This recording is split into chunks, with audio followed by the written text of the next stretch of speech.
Good morning. On behalf of Patient Choice in Chemin, Pointe, Michel, I'm Dr. Dangleben. This is the medical tidbit of the day. It's great having you. I'm having some lemon ginger tea. All right. So yesterday I talked about HDL, which is the good cholesterol. Today I want to talk about LDL, which is the bad cholesterol. Okay. This one actually, so I said LDL takes the cholesterol from the blood vessel to the liver, right, for removal. LDL does the opposite. It carries cholesterol from the liver to the tissues and then deposits it in the artery walls, the walls of the vessels. And that is what creates the plaques that we know as atherosclerosis. And that narrows the vessel. It builds up. You get heart attack. You get stroke. You get what's called PAD, peripheral arterial disease in your legs. That's why LDL is called the bad cholesterol. Okay. Increasing LDL increases your chance of coronary artery disease, which leads to heart attack, cerebrovascular disease, which leads to stroke, okay, and peripheral artery disease. If you ever see that written down, PAD, poor circulation, especially in your legs, all right, and these things cause these plaques to deposit in the walls of your vessel, and these plaques can actually rupture, right? And if they rupture, then they cause blood clots, and then keeping LDL control is the best thing that you can do. All right. In terms of the levels, optimal is less than 100 milligrams per deciliter. All right. If you're in the 130 to 150 range, you're borderline high. If you're 160 to 189, you're high. If you're greater than 190, heading towards the 200s, your cholesterol, your LDL is very, very high. All right. So if you have prior heart attack,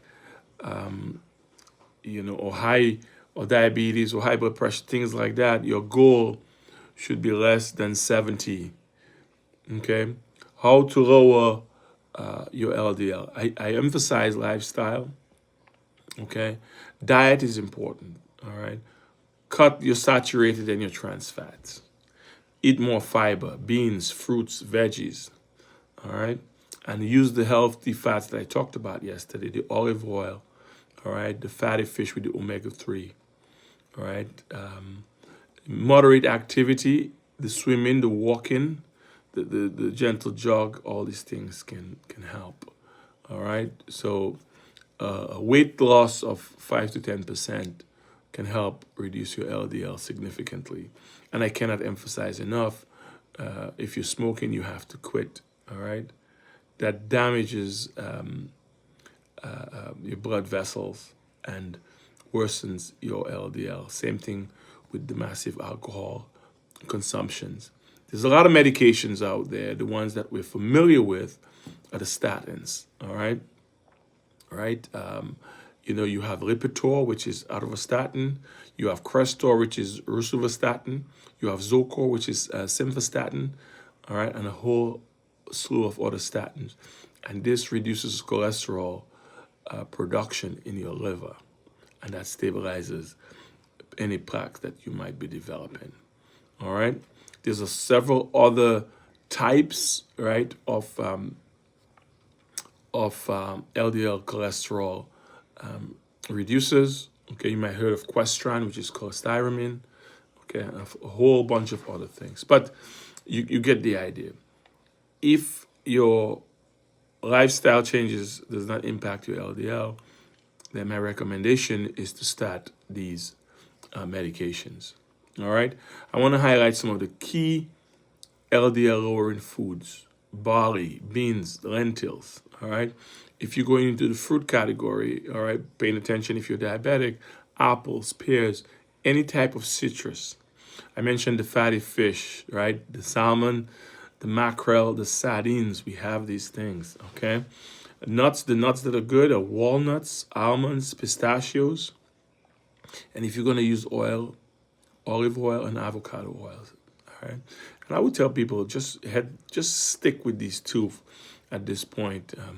There's a lot of different types of oils out there, even the vague vegetable oil. Just stick to olive oil and avocado oil, and you'll be okay. All right. So if you have a high LDL and a low HDL, that's the most dangerous combination. So when you're looking at your lab work, you look at your LDL and your HDL. Okay. All right. And your goal is to lower your LDL and raise your HDL. And that reduces your overall cardiovascular risk.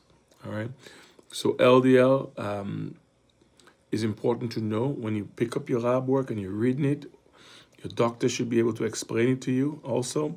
And next time you see it, you know exactly where it's trending, if it's trending up, if it's trending down. These are the things that are important.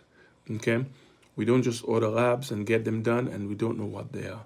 A lot of people send me information that they don't know what they're looking at on the paper. All right? I just wanted to highlight that. Tomorrow we will talk about triglycerides. Have a great day. Peace.